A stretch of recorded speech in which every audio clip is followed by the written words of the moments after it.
Hello, everyone, and welcome to another episode of Hotelcast TV, Ask Suites webinar series. Every month we have a new episode, so be sure to follow us because you don't want to miss a thing.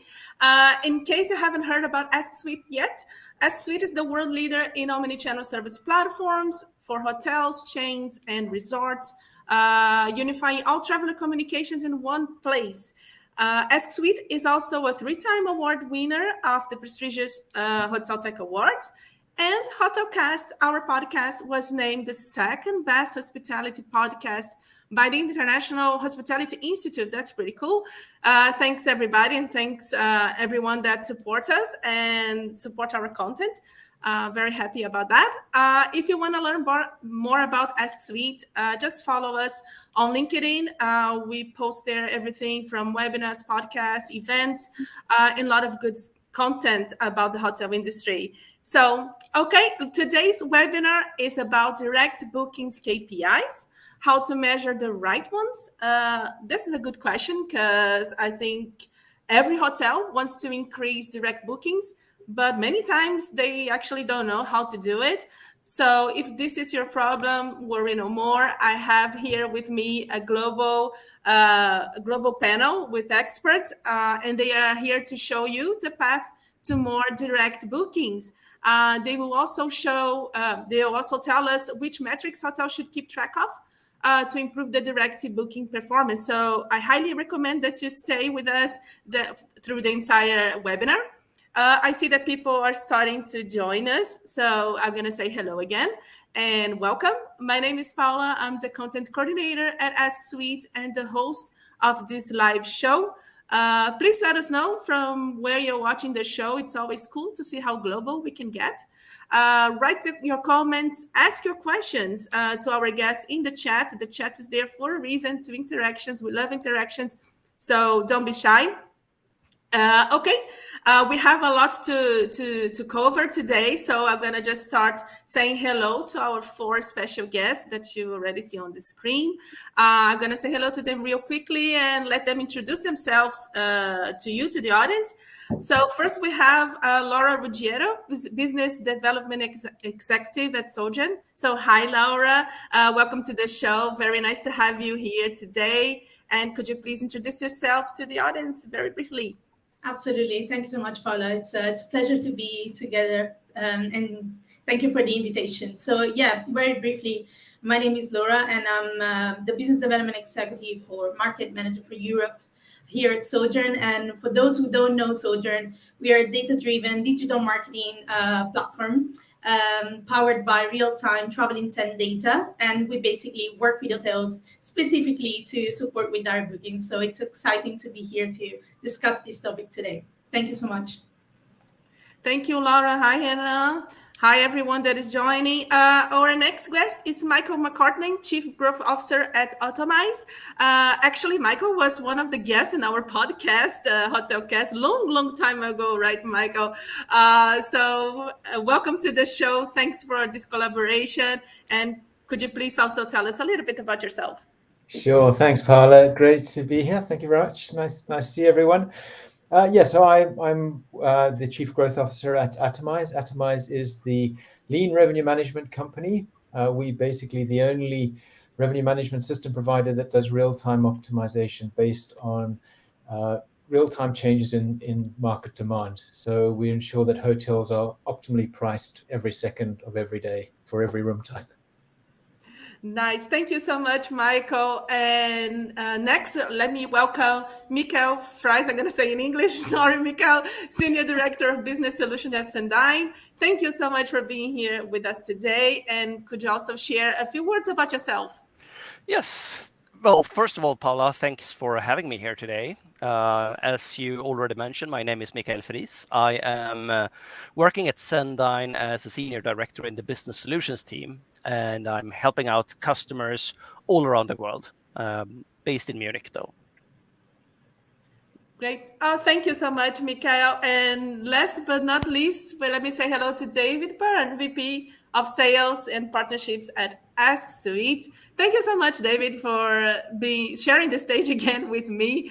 Thank you. And also, could you introduce yourself to the audience very quickly? Sure. Thanks, Paula. And thanks for organising all this. It's great to be part of this panel and discuss this great topic with loads of content. So I'll keep it nice and short. I don't need to go on about Ask Suite too much because you did a great job at the start. And I don't feel one bit guilty with the branding I've done here today with the background. So that people can constantly be reminded who we are. So looking forward to this, and I'll leave it to open up the content.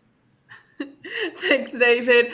Thanks, everybody that are tuning in. Now that our introductions are done, everybody knows everybody. Let's get this started. The dynamic of this live show is pretty simple. We're going to have 2 questions for each guest. And first, we'll ask all the speakers what are the main direct booking KPIs every hotelier should track, it should pay attention to. And then after we have the second question about what metric or a topic are hotels underestimating that they could pay attention a little bit more and get better results. So again, during the entire live show, the audience is very welcome to interact and ask questions. So let's get this started. So I'm gonna start with the first question, which are what are the main 3 direct booking KPIs every hotelier should follow, and what they should be taking into account when measuring direct booking. So I'm gonna start with Laura, please. Yeah. Absolutely.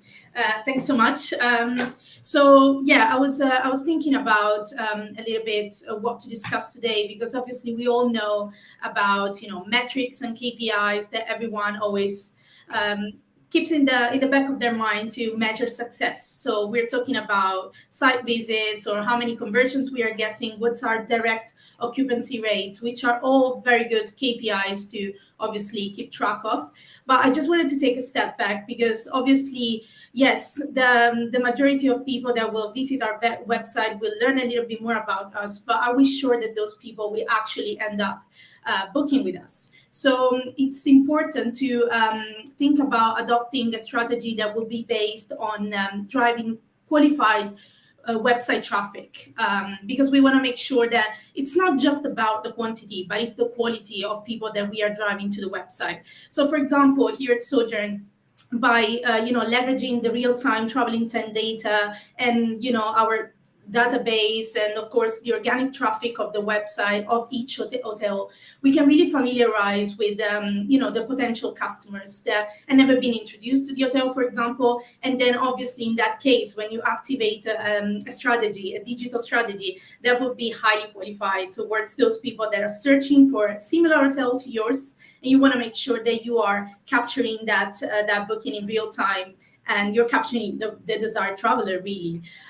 So the second point, obviously, we all know that the purchase path is quite complex. So it's not like everyone is being served one ad and then they go and click, boom, boom, it's booked. It's not really like that. So the purchase path is quite complex. And you as an hotelier, you want to make sure that you are in front of these travelers at the right time and at the right place. So we always strongly recommend adopting a multi-channel advertising approach. That could work like what we say in marketing is like a full funnel marketing approach. This simply means that you would always be in front of these travelers throughout their travel planning, basically. So we're thinking about someone that doesn't really know if they want to travel to London, to Edinburgh. They're thinking about the UK, but they're really not sure. So we want to make sure that we are there exposing our brand and kind of introducing them to our brand, and then always make sure that we are capturing their interest, let's say, influencing them to come to our website multiple times and really convert when it's the right time. So they are lower funnel. So by activating channels like search engine marketing, meta search, when they're at that stage where they're comparing prices, and you want to make sure that you are there with your direct booking link. So it's simple for them. It's really simple. They just click, they see that you have a great product, they decided they want to stay with you, they click on your direct link, they land on your website, and that's when you're going to get the desired conversion. And the last piece, I won't take too long, but I think it's also very important to consider to adopt an always-on solution, marketing solution, digital marketing strategy.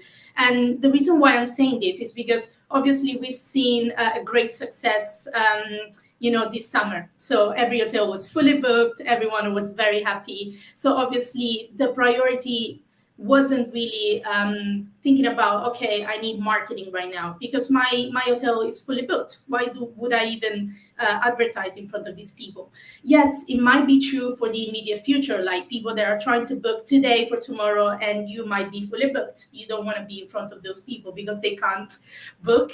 But what you want to do is that you want to be in front of these travelers if they are searching today, but it might be for the future, or maybe they don't find any rooms available today, but they might fall in love with your hotel and they might decide to book at a different time. So what are you doing with an always on marketing solution?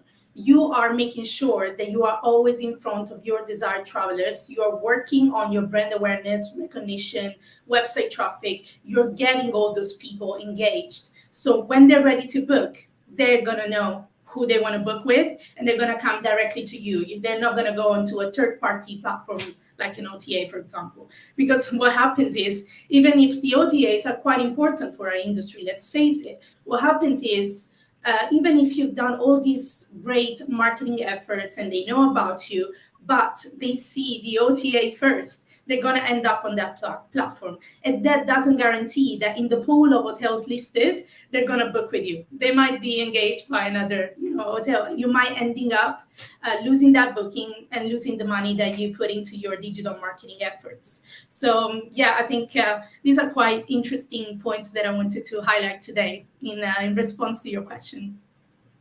Now, from your answer, there are many points that we could talk more. I'm just gonna say one that I think maybe, I don't know, I at least my personal experience, and I would love to hear yours, Laura. Is that hotels, you were talking about how can I say that, reaching travelers in different stages of the buying process. And I think many hoteliers, especially the ones that are not really like marketing oriented, do not understand that, and they just want to do like ads or something like bottom of funnel, like when for people they're ready, and they forget all this process before and keeping in mind, So I don't know, at least I think that was very interesting what you said, because I think many miss this opportunity of working different stages of the funnel, right? Absolutely. This is crucial, to be honest. And thank you for pointing that out. So what happens is, obviously, if we are focusing only on those, bottom of the funnel, as you just said, channels that could be search engine marketing or meta search, when someone is already like searching for that specific hotel, that means that person somehow already knew about the hotel. So you're not actually, using your strategy effectively, because basically you're missing out on all the other potential travelers that could be the desired customers, because they are the high spenders. They're booking into hotels that are similar to yours. So why you're not getting those bookings? Just simply because they don't know about you. So what you can do, you can leverage data. I think nowadays it is important to make a switch in terms of how we are activating this digital strategy. We cannot make assumptions on who's going to book in our hotel, because trends are continuously shifting. So the only way to capture the demand in real time would be to actually following the data, actually following what's happening in the market today. Maybe it's different to what was happening yesterday. And by activating marketing campaigns that are machine learned based, you can optimize this data every day, every second, actually. So by activating channels like display banners, display advertising, social media, social media is massive. Everyone is scrolling. So once the machine learning understand that person will be a potential customer for your hotel, but never actually landed on the website because simply they didn't know about you, they would then start serving these people ads. So this is what we mean upper funnel. This means like discovery phase. That's what we call. Like, I know I want to travel to London to a 5-star hotel. I don't know which one. I might go to the one that I know, but why should I miss out on that opportunity if I have all this information? So that's when the campaign that is optimized towards the data is serving ads in front of these highly qualified customers, making sure that when that person lands on the website, will probably book, because we already identified them as a similar traveler to your loyal customer base. So we're basically expanding your loyal customer base and attracting new travelers that will probably book with you in the future. So obviously expanding your loyal customer base and generating incremental business, because obviously you're going to get those bookings and not the OTAs. Love that, Laura. Thank you so much. Just let me say hello to people because I ask for interaction, so I have to, of course, interact with them. So hello, Louise. Hello, Nizar from Toronto, Canada. Hi, he's an old, how can I say, acquaintance. He always here. So thank you for the support, Nizar. Hello, Murilo as well.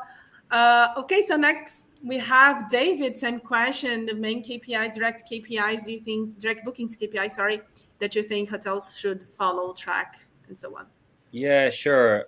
Laura, great answers. And a lot of that links into what we do here at Ask Suite. So it really is a combined content. And the one thing you kind of touched on, and from an Ask Suite perspective, is anyone that's watched any of our webinars where I'm there, you'll always hear me talking about one really powerful piece of data. And that is that over 56%, and it's growing, of all our conversations are happening outside of business hours now. So, one of the things that jumps out from that is that you can hear so many hotels just focusing on the website and the booking engine, and that is, of course, the priority tool to make a booking. But what about the service channels? What about the time that these requests are coming in at? You've got to look at this and you've got to pay attention, because it's growing every single day. We see it. We have the data here. So, for example, we make sure our services are across all social media panels now, so that people can access to the hotel. And again, touching on what Laura said, we're seeing a trend where people are trying to engage with the hotel. They're asking questions at 8, 9, 10 o'clock at night. They want an answer. They don't want to wait until tomorrow. We see it with group requests. They're coming in at 11, 12, 1 o'clock in the morning. People are getting time to do this. So you've got to make yourself, first of all, fully available to the traveler, and secondly, the response time. And that kind of leads into the second point, which is response time. So we see it all the time, and we see it with our request function in our dashboard, where forms arrive in and the hotels are just not replying. It's huge revenue lying there waiting for a response. So my advice here is to try and get that response time done a hell of a lot quicker than you already are. How many of us have sent an email to a hotel and got a 24-hour response time? You just move to the next hotel. You just move to the next one. You're gone. You're gone. That potential guest is gone. So you've got to look at that. And I know it is very, very difficult. We've talked about it, Paula, so many times on these webinars about staff shortages. We're all feeling it. Hotels more than us, of course. But if you can focus your staff on really looking at what's available in terms of technology to handle all of those communications and then respond as quickly as possible. And it kind of leads into the third KPI, which is that average ticket price. Because if you're not fully focused, are you actually engaging with the traveler? Are you asking them questions? Are you getting to know them? Are you getting to know what's available to them and selling the hotel story to them? It's a huge problem out there. I saw it in hotels this week where you have people multitasking, people stressed, they're strange, they're working on reception, then they're pouring coffee for breakfast. So the focus is off. So it's trying to get people to refocus and make sure that they're talking to their potential guests and they're understanding their needs. They're offering upgrades if they can, etc., and just getting the complete most out of it. So yeah, so they're the KPIs. They're all wrapped up into one, but the overall point here is just make sure that you are educating yourselves on where these communications are coming from, what time they're coming at, and go and educate yourselves on what technology is out there to handle it and be as automated as possible and getting back as quickly as you can to make sure you get that guest in. Because look, book direct, we know it leads to the next booking and the next, and we know how valuable that is to the hotel. So they'd be my main KPIs. Well, thanks, David. And well, of course, I'm totally biased here. I feel almost ashamed to say something, but customer service, it's our core here in Suite. We believe that it's the core of also of the hotel industry. And like you said, David, like if you like service, customer service brings revenue. I think that's what people have to really connect. Like if you don't provide any customer service, like you said, you have someone reach out to your hotel through Instagram and then no one answers there or something, you're missing revenue, you're missing direct bookings. If you're not providing a good customer service, you're answering, but you're so stressed, like you said. And I can say, because I was a hotelier, there were days that were really, really stressful. So I didn't have much time to interact. But then you don't learn about that potential guest, and then you can't offer the best offer that would make sense to the person and also bring revenue to the hotel. So yeah, customer service, it's have to be connected to revenue. I think hoteliers should really pay attention to that, right? Yeah, exactly. Yeah. Let me just say hello too, because since I asked it for it. So Blake is saying hello to us. Hi, Blake. Thank you so much for tuning in from Vancouver. And we do also have, sorry if I'm saying wrong your name, so sorry if I'm butchering, Trang Pang. Hello, everyone from Ho Chi Minh City, Vietnam. So that's really cool. Thanks, everybody, for joining us. And if you have questions, this is your chance. You have 4 experts here in direct booking. So use your opportunity. Next, we're gonna hear from Mikael. Your thoughts about the main KPIs. Yeah, well, thank you for that. Let me start with just saying that David and Laura are, of course, completely right. Data is extremely important. I would, however, take it maybe one step further, saying information is extremely important. So data put in the context. Coming from Cendyn, who has been doing a CRM as a customer relationship management for a very long time, it's always been about data.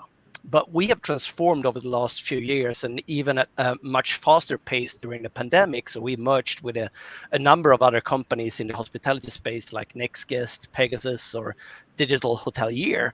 And we become a company that does so much more and offers so much more than just CRM. So we basically do everything for hoteliers, except for maybe the PMS part. So we have, CRM and RMS, BI, CRS, call center solution, booking engines, loyalty programs, member portals, websites, digital marketing, everything basically. But when you look at this, right, you want to have data or information from all different angles or all different touch points along the guest journey in order to serve the guests or your potential guests with the best offers or with the best communication throughout the whole guest journey. And you do this to increase your conversion rate, obviously, and the guest satisfaction. So I think that is really what the KPIs needs to be at. So it depends a little bit on what kind of hat you have on and what kind of solutions you can offer. But if you look at it, I think the most important thing is to look at the KPIs that you decide to work with and look at them over time and compare them with other data points or metrics that you're collecting to see how are your trends and what do you want to do and how is this potentially affecting you.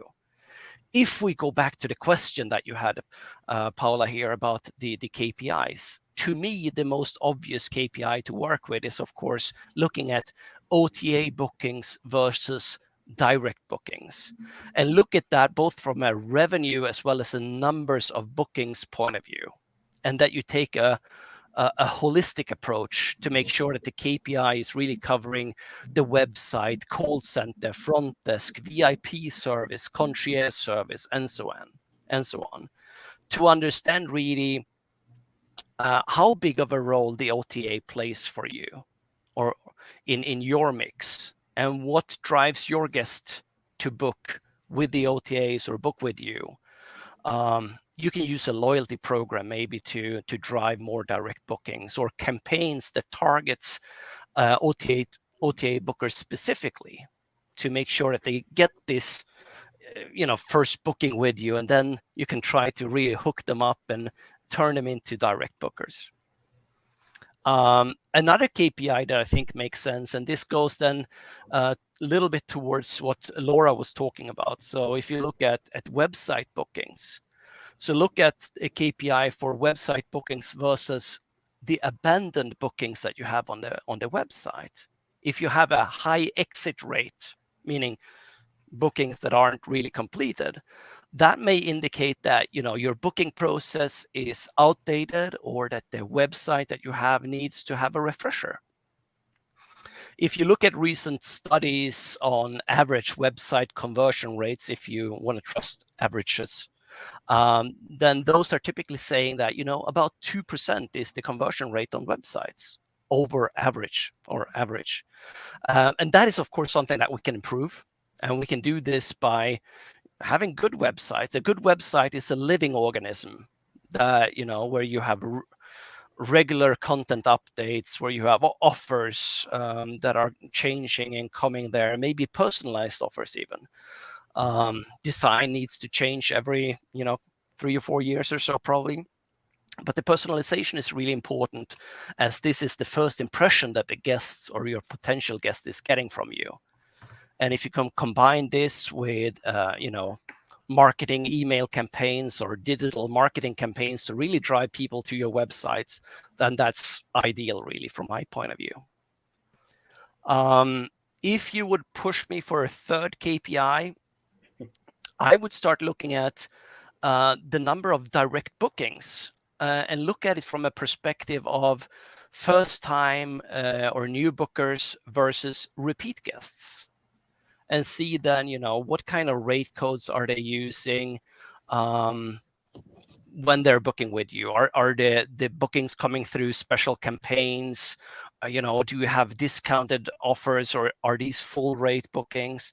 And this can really help you to understand what type of guests that you are attracting, and then try to maybe guide them to break their booking behaviors, or maybe you need to change your behavior.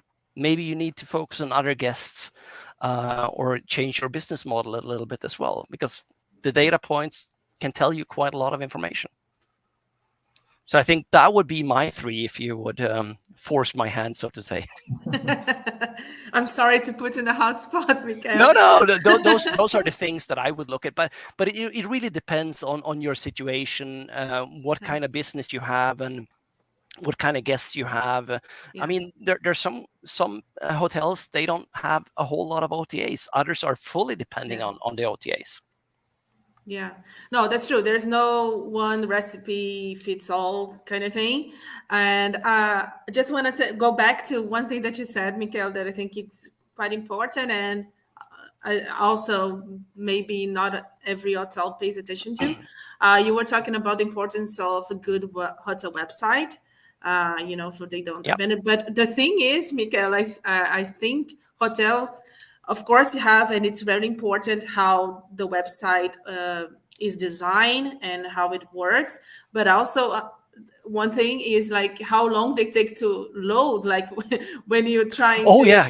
Oh my definitely. God. Yeah, definitely. So I mean, you have to look at that, and the best way of dealing with that is of course that you build a website that has maybe not so many different scripts running on the website, to slim it down a little bit. And then it's also important that you make use of content delivery networks, so that you have all these big images or videos really loaded onto different sites all around the world, so that you can get the images from a location that is closer to you, because the hotel website may not be close to you.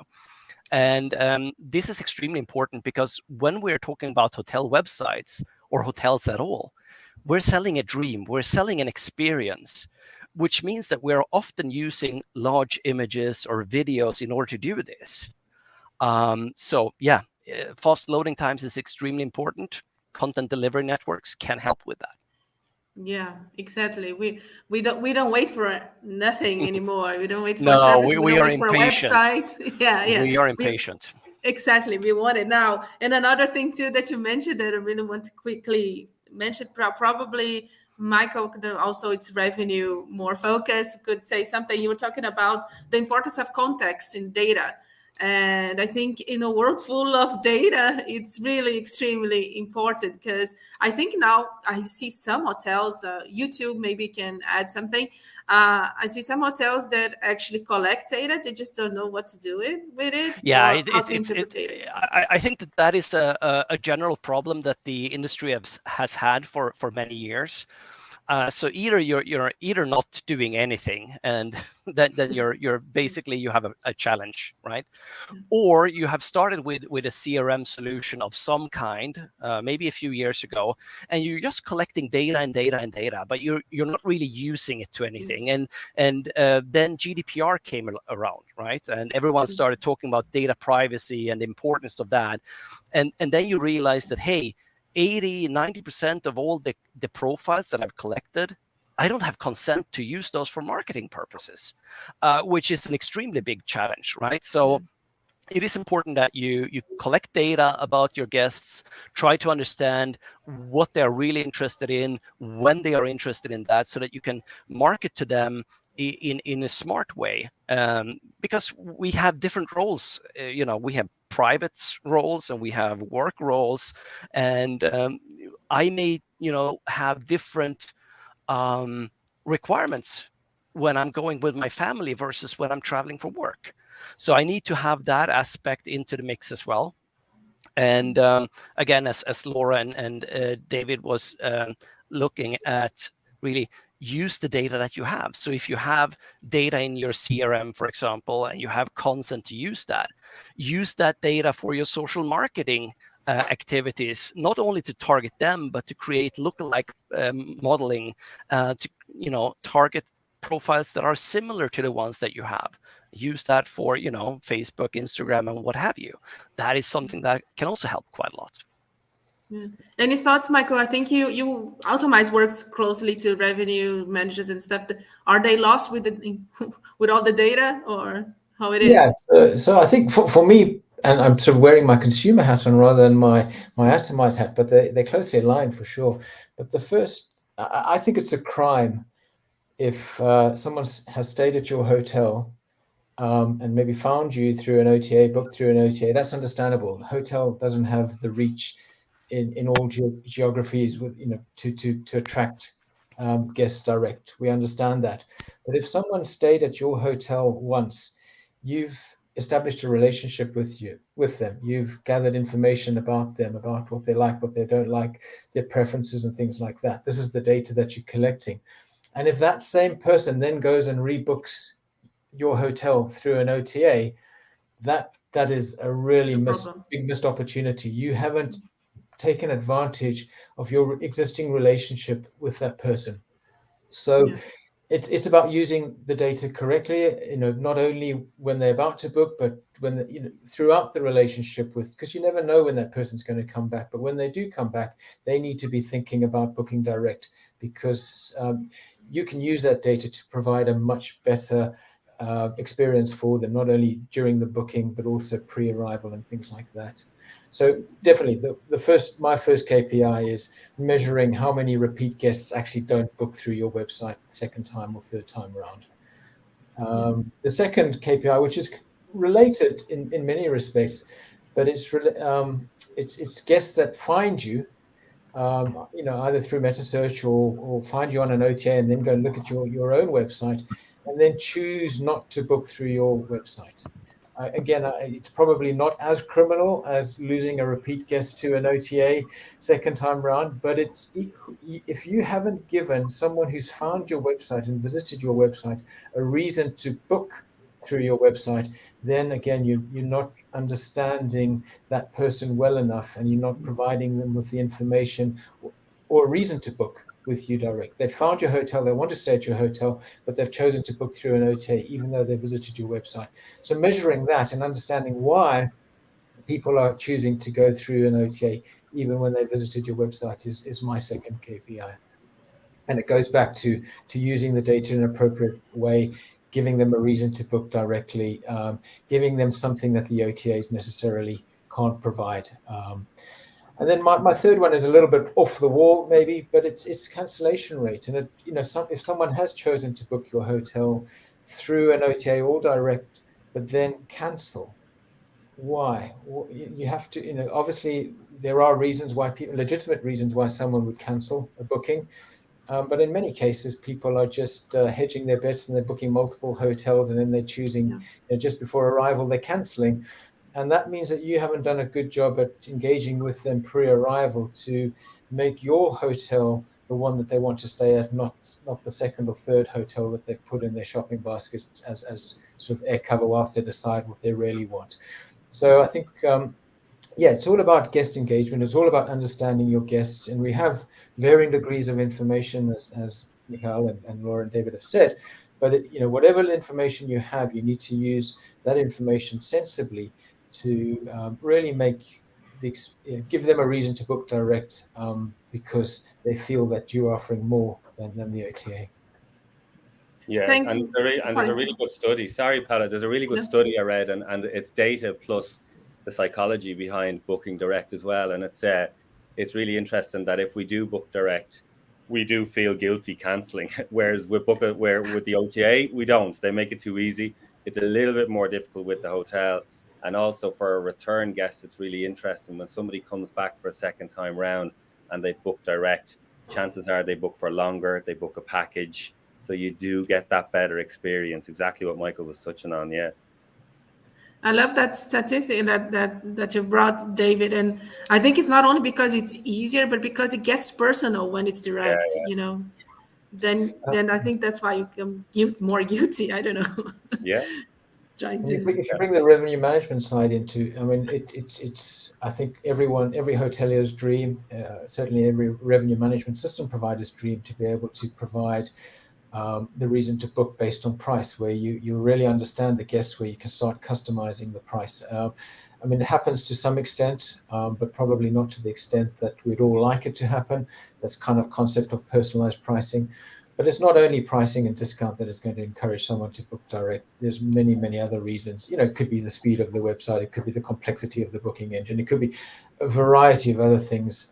But certainly, I think more and more we're going to see that sort of tailored package, as David mentioned, that's going to encourage someone to book direct, because the hotel has the advantage of being able to offer more services and sort of customize the experience for the guests over what the OTA can do. Essentially, all they're doing is selling a room. Yeah, exactly. Yeah, exactly. I think it goes. Sorry, I don't know, interrupt someone, but I think it goes beyond the pricing. It's about the bond. Like, you create a bond with the person, because you start talking to a person, not just typing in a website like an OTA. So I don't know. I do like this psychology perspective of things. Yeah, and I think that, but Mikael at Cendyn's comment as well. It's definitely, I think the hotels are moving in the right direction as well, because here at Ask Suite, what was our only necessary integration was the booking engine. The hotels are now, our second most requested integration now is with a CRM. Why? Because we are gathering so much data that they want to do something with it. Well, if they have a hospitality CRM in-house, then they're asking us to push our data to the CRM. So that is evolving. That's happening. That automation, that ecosystem is starting to kick in. So fingers crossed it increases. That's a great point, David. And just to finish this part, I think also, like, I see direct bookings. Of course, I'm very biased saying this, but like a win-win. Like, the traveler gets a better experience. Like Michael said, it's more personalized. And also for hotelier, I remember being an hotelier and getting bookings from OTA, and you never know what you would what you would encounter. Like, you had sort of, it's a few data about, a few information, and then I don't know, it was like the classic. I think every hotelier that are watching us now would, I think, will relate to this. It's like it's a couple, but they have a small kid, a small child, and then it's not how do you say, it's not charged. so they think they don't have to put it in the reservation because Yeah. and then you suddenly have like 3 persons in front of you, and so on, so on. So as hotelier, when I was hotelier, it was always like I don't know, challenging or almost a little bit stressing sometimes, depending to get a OTA reservation. No, I know OTAs are important. I don't want to say that it's all about direct bookings. Like Mikael said before, it all depends on the hotel and their strategies. But however, I have to say that it was much better to get a direct booking as a hotelier. It's always better to get the direct bookings, but it's always, in addition to that, it's also about the data or the information, right? So if you have your situation, Paula, that you talked about, hey, you have a small family arriving instead of a couple. I mean that changes everything for you. But equally, if you look at it, you get a direct booking or you get an OTA booking, doesn't really matter. But the one thing that should never happen, in my eyes at least, I really hate when it happens, is like when you get the question, have you stayed with us before? Yeah. You should know that. Yeah. You shouldn't ask that question, at least if you have data about the reservation, if you have data in the systems, be it in the PMS or in the CRM or wherever you have it. But that question should never happen. True. It is. I think Mika. Oh yeah. I think you froze a little bit, but yes, it is quite annoying to say the least, or frustrating to get this type of questions and I think again sometimes, most of times now, hotels have the data, but they just don't use it. I don't know, Yeah. maybe because they don't have time or the knowledge, but they just don't use it. We are heading for the final part of the webinar already. That was fast. So I'm gonna just ask one more question to our speakers here. And I think a lot has already been covered, but it's always good to highlight some of the things. So I'm gonna ask them, in their opinion, what is the most underrated metric or topic or something that hotels should be paying attention to, and for some reason are still not. So I'm going to start with Michael. What are your thoughts about what hotels are missing? Yeah, and we have touched on it already, but for me, you work hard. You do need a multi-channel approach. I don't think, Laura said, you can't just rely entirely on your own website. You do need the OTAs to find those customers that don't know you, and you don't know them.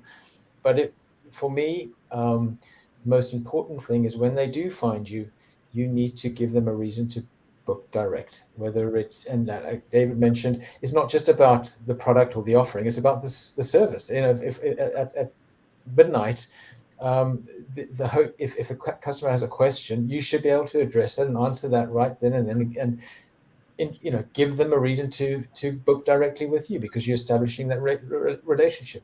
It should also be around providing the right product, understanding the reason for travel. All of these things are going to ensure that they stay with you and book with you, and it's finding those reasons and making sure that you present those reasons to the guest at the appropriate time to ensure they don't go back to the OTA. So it's a fairly broad topic measure, I suppose, but generally speaking, the hard part is them finding you. The easier bit should be retaining them, and that's where the focus should be.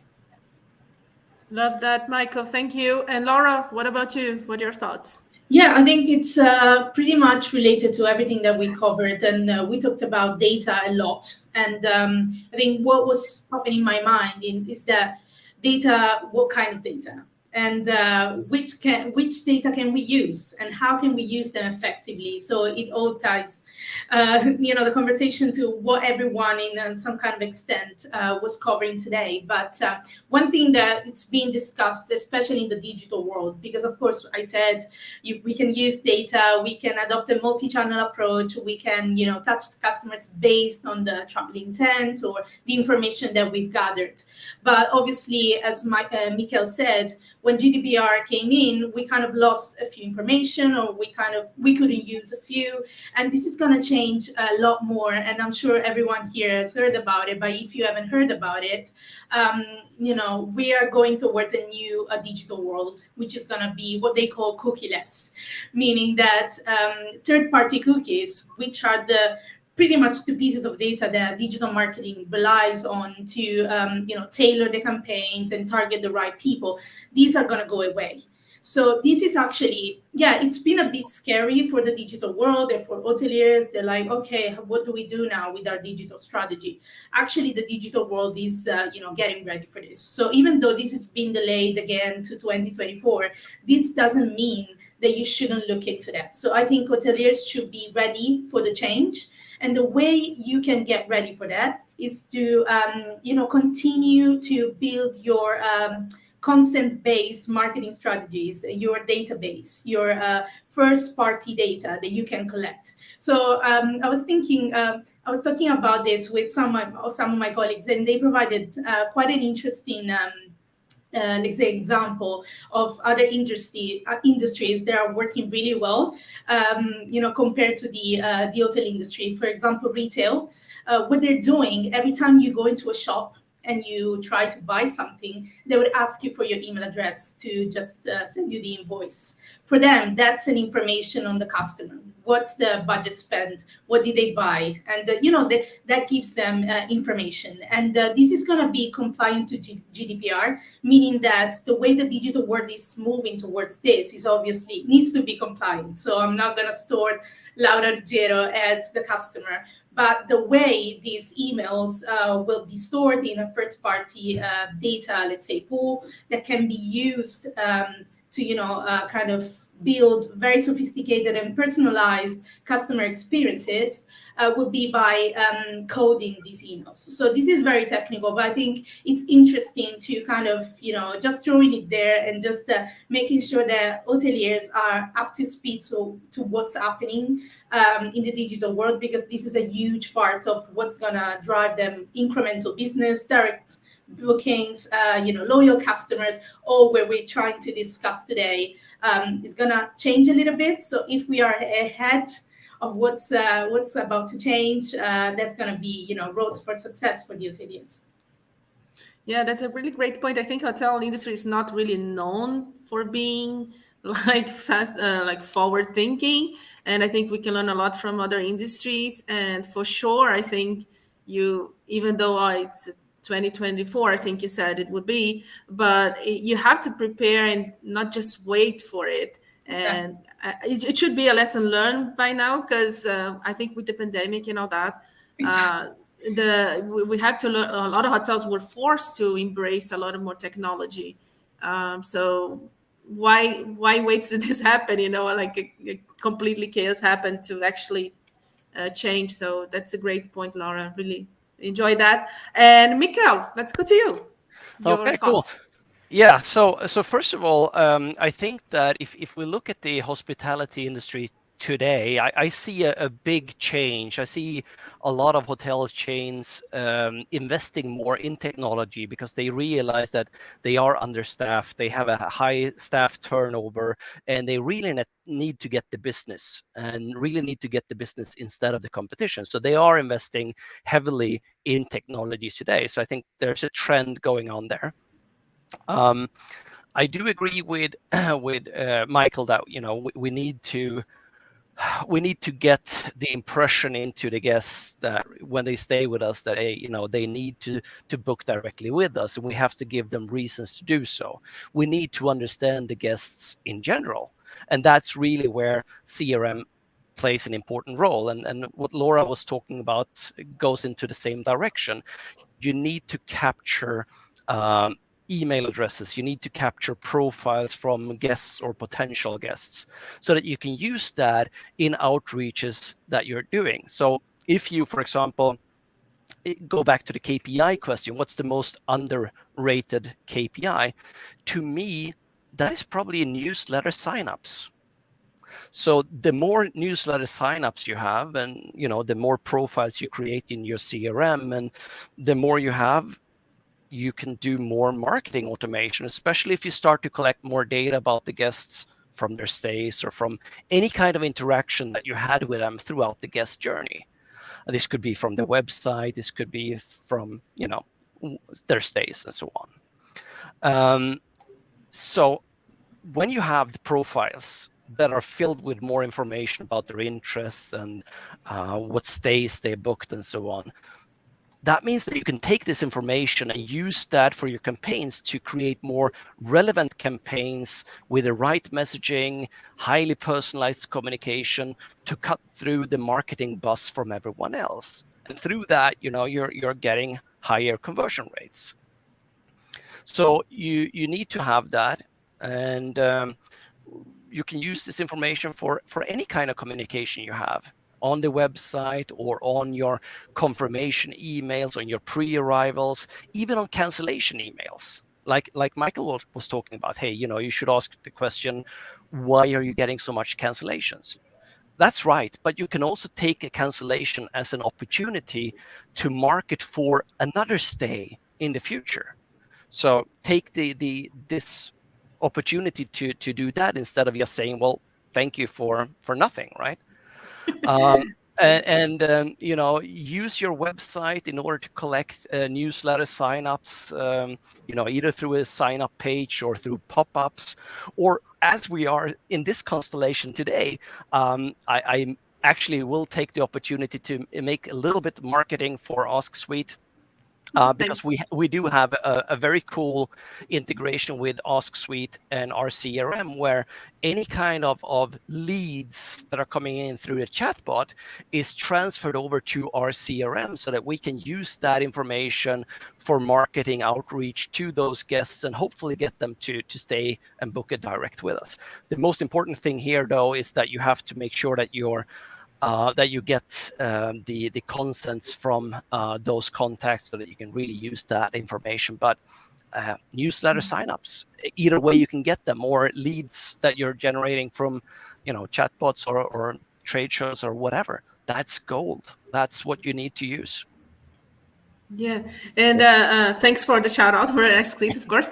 And I really like also your point of newsletter signups, because I think it's really underestimated. And not only because when you sign up, you give information, but you're telling the hotel that you really are invested. Like, you're signing up for a newsletter. We have like 200 billion newsletters, and they chose yours.